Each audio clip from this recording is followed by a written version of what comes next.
Hola amigos y amigas del canal. El día de hoy les quiero hablar de un personaje que me tardé en llevarles, pues por varias razones. Hablar de él es para mí tan importante, imponente.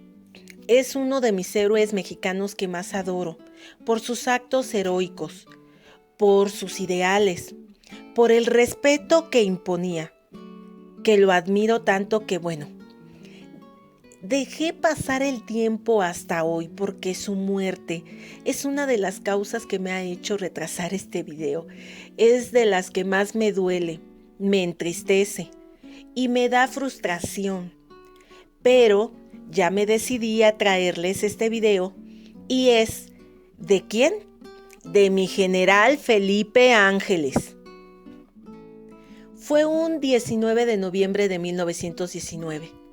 Cuando el general Felipe Ángeles fue fusilado en el cuartel del 20º Regimiento de Caballería de Chihuahua, luego de enfrentarse a la traición. Sí, a la traición.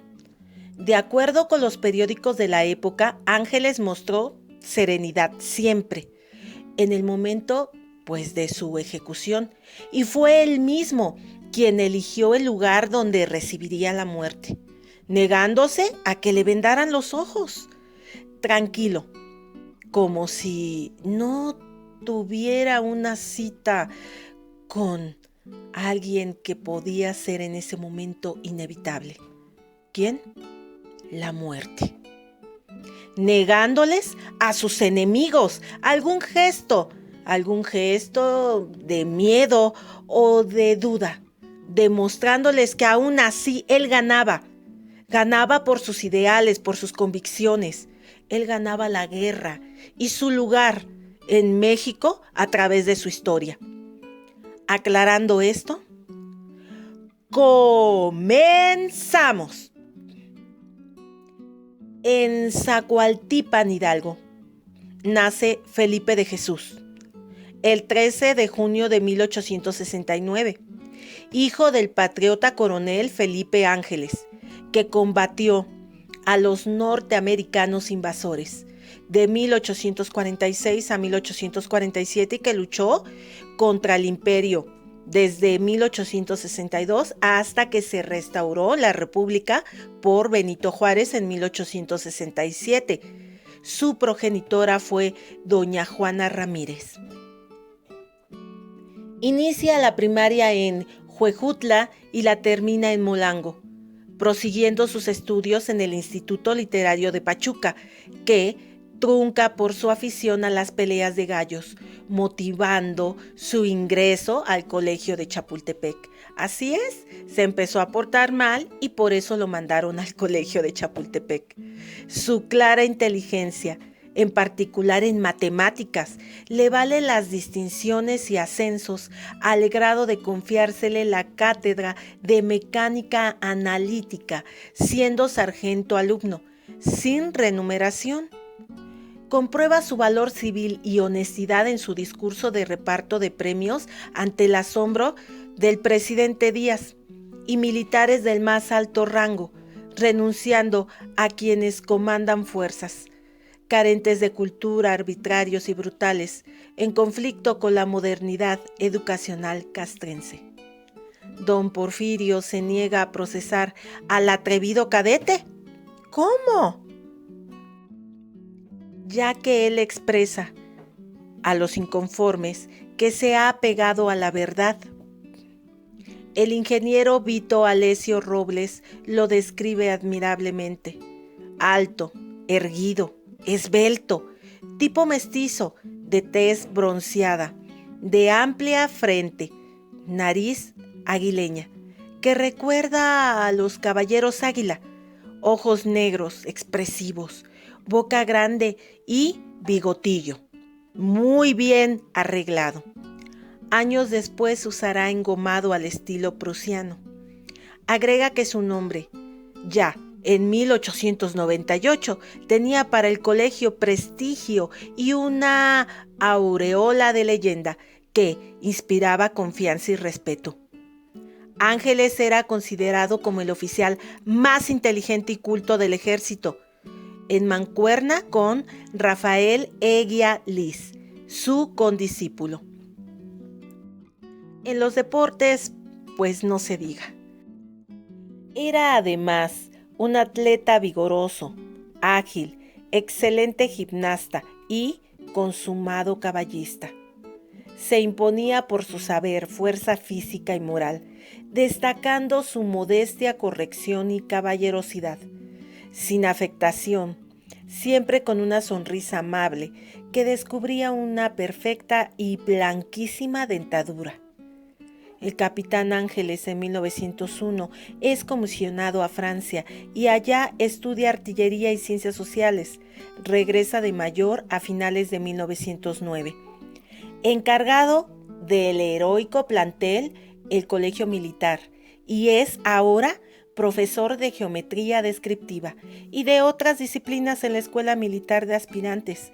Como profesor, se interesó en la pedagogía, al apelar a la necesidad de una reforma en la educación que se recibía en el colegio militar, apostando por una educación humanista, centrada en el libre albedrío, en oposición a la educación militar caracterizada por la disciplina exacerbada.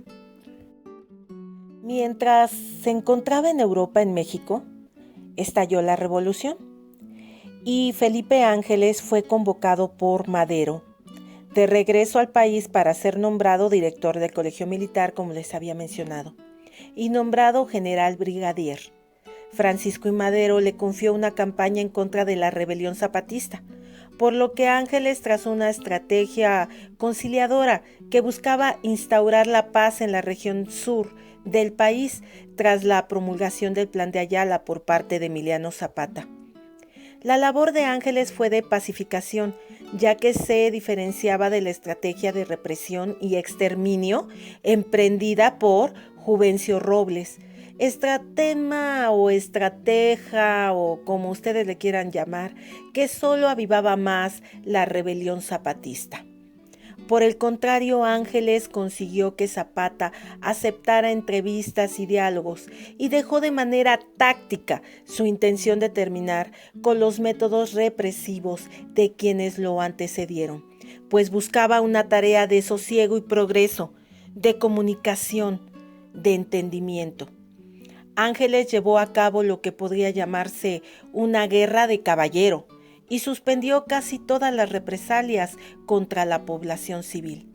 Los prisioneros eran bien tratados y no ejecutados, Su actuación pacificadora en una primera etapa dio resultados reconocidos.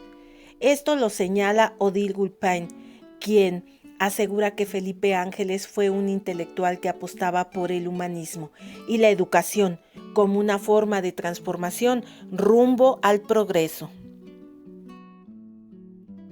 Tras el golpe de Estado militar, orquestado por Victoriano Huerta y conocido como la Decena Trágica, y debido a su lealtad a la lucha maderista, Felipe Ángeles fue detenido junto a Francisco I. Madero y José María Pino Suárez. Sin embargo, gracias a su prestigio y arraigo militar, por ese respeto que imponía, pues no fue fusilado.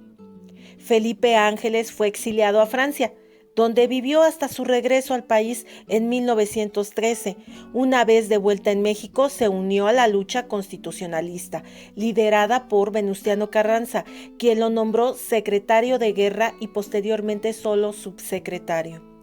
En 1914 se une a las filas de Francisco Villa y su ejército de la División del Norte, iniciando una estrecha relación con Villa, que, dada esta relación, pues nunca se la iban a perdonar. A quien mostró su lealtad, enfrentándose a sus antiguos aliados. Así Felipe Ángeles se convirtió en un hombre de confianza para Villa. Su trayectoria y experiencia como guerrillero y militar le permitieron obtener la victoria en diversas batallas, entre las que se destaca la toma de Zacatecas, ocasión en la que el general Francisco Villa venció a las fuerzas del entonces presidente Victoriano Huerta el 23 de junio de 1914. Como hombre de confianza de Francisco Villa, lo representó en la Convención de Aguascalientes, de la que él mismo fue promotor e ideólogo. El 31 de octubre votó por el retiro de Venustiano Carranza.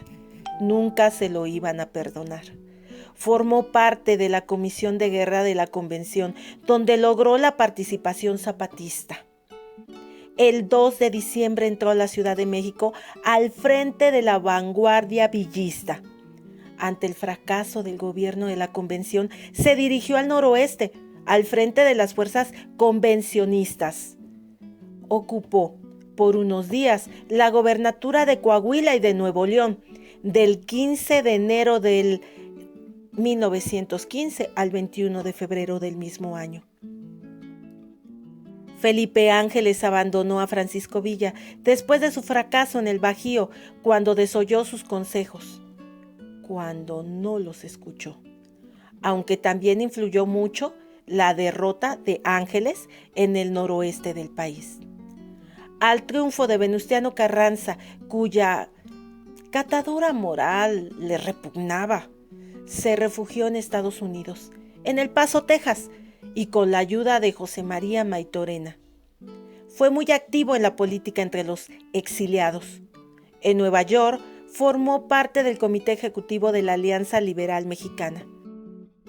También se dedicó a escribir artículos en diversos periódicos, en los cuales expresó, sin rodeos, como era su manera de ser, su convicción socialista, y se declaró partidario del marxismo, juzgando al liberalismo como cosa del pasado. Expuso su desacuerdo con la Constitución de 1917 y le opuso la Constitución de 1857, producto de la Guerra de Reforma, a la que juzgaba más adecuada para la situación del país. Regresó al país hasta diciembre de 1918, con el propósito de atacar a Venustiano Carranza, antes de lo cual lanzó una proclama que se conoce como Plan de Río Florido. Fracasó en sus intentos de unificar a los rebeldes. Él quería que todos los rebeldes se unieran y que pudieran de esa forma poder encontrar una solución a la situación del país.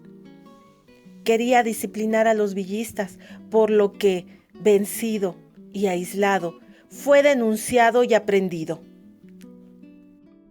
Se le formó Consejo de Guerra por haberse sumado a las fuerzas de Pancho Villa, que todavía operaban en el norte. El consejo estuvo integrado por los generales Gabriel Gavira Castro, Miguel M. Acosta Guajardo, Fernando Peraldi Carranza y José González Escobar. En su defensa, ante el tribunal, el general Francisco Ángeles persistió en declararse partidario y amigo de Francisco I. Madero. Años más tarde, el mismo general Gavira anotaba en sus memorias que, cuando el golpe de febrero de 1913, mientras todos los altos mandos federales conspiraban contra el presidente Madero, el general Felipe Ángeles se había mantenido leal a este, y había sido el único que cañoneaba efectivamente la Ciudadela desde la calzada de Reforma. Como testamento político dijo durante su juicio: mi muerte hará más bien a la causa democrática que todas las gestiones de mi vida. La sangre de los mártires fecundiza las buenas causas. El 15 de noviembre de 1941, al cumplirse 22 años de su muerte, fue nombrado en su tierra natal hijo del estado de Hidalgo. Se recuerda su frase más célebre: ¿por qué temerle a la muerte si no le temo a la vida? Tras el triunfo del constitucionalismo, Felipe Ángeles se fue al exilio, regresó, volvió a irse y regresó. La última vez que regresó solamente para ser fusilado. El Consejo, su resolución, fue que era culpable. Como resultado, dijeron que era una traición y condenado a la pena capital. Y finalmente murió fusilado el 26 de noviembre de 1919. Se dice que en el Teatro de los Héroes de la ciudad de Chihuahua, las autoridades militares repartieron cerca de 5,000 tarjetas de permiso para que la población presenciara el juicio de el reconocido general Felipe Ángeles, del mayor Néstor Enciso de Arce y de Antonio Trillo. La versión de que el teatro tuvo tal cantidad de concurrentes es cuestionable, ya que entre palcos y butacas la capacidad del recinto era de 2,400 espectadores. No obstante, sigue siendo una cifra considerable.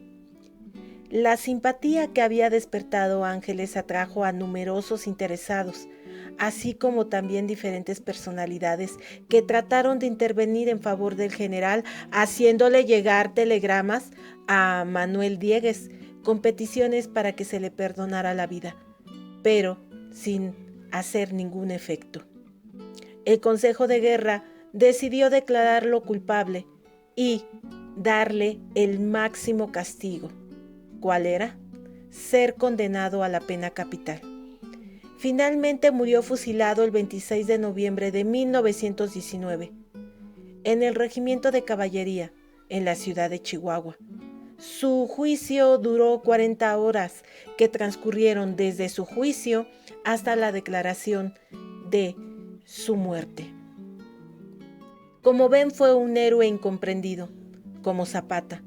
Él quería unificar a todos y poder transformar para hacer un progreso en el país, pero pues nadie lo apoyó. Y aparte de eso, lo traicionaron. Él prefirió morir a traicionar sus propios ideales.